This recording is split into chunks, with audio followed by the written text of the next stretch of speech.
नमस्कार साथियों। साथियों, इस वीडियो में बहुत ही महत्वपूर्ण टॉपिक पर बात करेंगे जो कि कई लोगों को भ्रमित कर रहा है। लोगों को सही जानकारी नहीं मिल रही है। जो 100 वर्ग मीटर से कम के प्लॉट से यानी कि कम के जो भूखंड हैं उन पर नक्शा पास के क्या प्रावधान है और कौन से प्लॉट अवैध हैं। ठीक है, जो जो भी मान लीजिए यहाँ पे जो आपका डाउट है सबसे बड़ा वो मैं क्लियर करूँगा।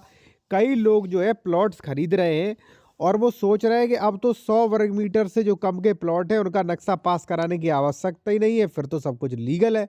तो बहुत बड़ी आप भूल कर रहे हैं, वो मैं आपको बताने जा रहा हूँ। और ऐसे प्लॉट्स पर बिल्डोजर भी चलेगा, वो भी मैं आपको बताऊंगा। ठीक है, और अगर आप विशेषज्ञ द्वारा किसी मैटर में कंसल्टेशन करना चाह रहे हैं साथियों, या प्रॉपर्टी आप खरीद रहे हैं उसका डॉक्यूमेंट चेक कराना चाह रहे हैं, वो प्रॉपर्टी विवाद है, डबल रजिस्ट्री, अनसिद्ध विक्रय, क्या क्या चेक करना है, क्या क्या चेक भी करवा सकते हैं, आप एडवाइस ले सकते हैं। कॉन्टैक्ट नंबर वीडियो के डिस्क्रिप्शन में मेंशन किया गया है। देखिए साथियों, यहाँ पे आप ये पढ़िए। कई दिनों से आपने खबरें, लगभग 7-8 महीने 1 साल से आप देख रहे होंगे, आपने खबरें पढ़ी होंगी।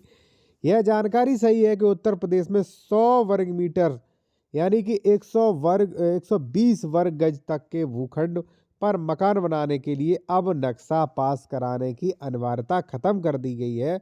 और इसके लिए सिर्फ एक रुपए में ऑनलाइन पंजीकरण कराना होता है, जिससे माध्यम से बड़े वर्ग को जो है राहत मिलेगी। हालांकि यह निर्माण भवन उपविध यानी कि बिल्डिंग बायलॉज के अनुसार होना चाहिए।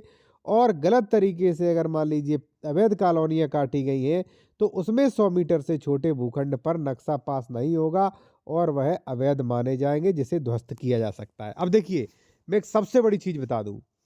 यहाँ पे साथियों, जो ये 100 वर्ग मीटर से कम भूखंड को नक्शा पास कराने का जो छूट मिला है, वो उनको मिला है जो मूल रूप से 100 वर्ग मीटर के भूखंड है।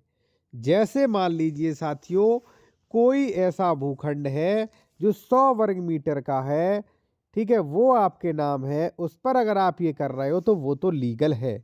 लेकिन साथियों, जहां पर अवैध कॉलोनियां हैं, अवैध कॉलोनियां का मतलब मैं अभी आपको बता रहा हूं, 1 मिनट रुकिए।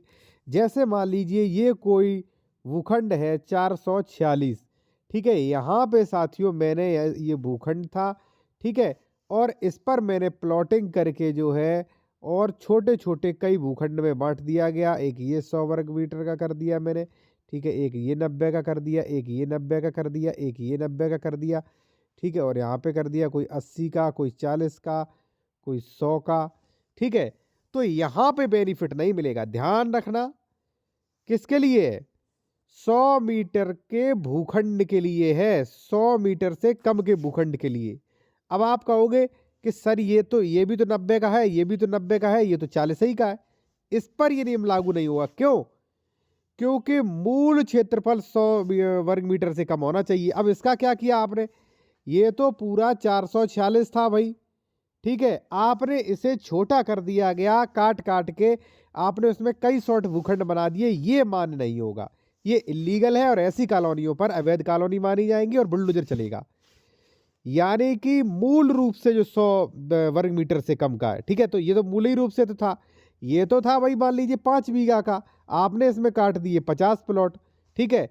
अगर साथियों कोई प्लॉट 200 वर्ग मीटर का है ये, और आपने अगर इसे छोटा कर दिया, 100 कर दिया है, 90 कर दिया, तो यहाँ पर नियम लागू नहीं होगा।